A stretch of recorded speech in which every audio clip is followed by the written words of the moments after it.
Tanggal 16 September tahun 1992, London belum sepenuhnya sadar bahwa hari itu akan tercatat sebagai salah satu momen paling memalukan dalam sejarah finansial Inggris.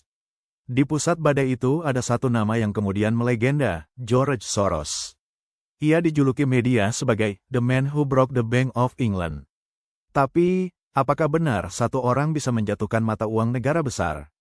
Kita semua tahu jika beberapa waktu sebelumnya, Inggris bergabung dengan Sistem Nilai Tukar Eropa atau ERM.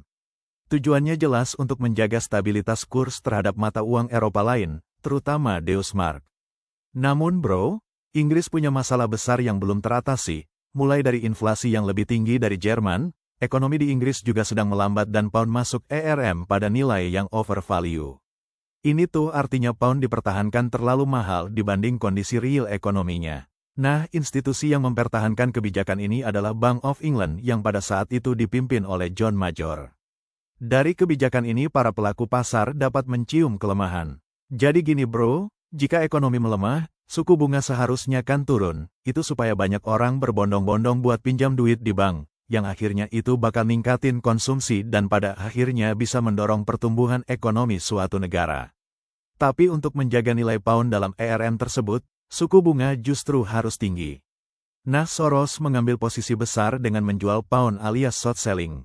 Lalu apa yang terjadi? Seperti yang kita semua tahu bro, tepat tanggal 16 September tahun 1992, Bank of England menaikkan suku bunga secara drastis hingga 15% dan mereka juga menggunakan cadangan devisanya hingga miliaran pound untuk menjaga nilai tukar.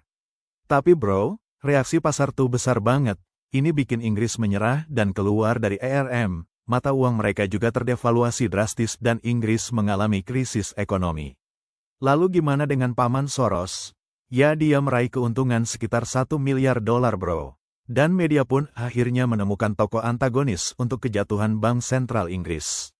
Nah apakah menurutmu paman Soros beneran jadi penyebab utama kejatuhan Bank Sentral Inggris? Karena gini ya bro, dia tuh nggak buat kebijakan di Inggris. Dia juga nggak memaksa Inggris masuk ERM dan dia tidak mencetak pound. Yang ia lakukan adalah membaca adanya resiko dari kebijakan Bank Sentral Inggris dan bertaruh di pasar terbuka.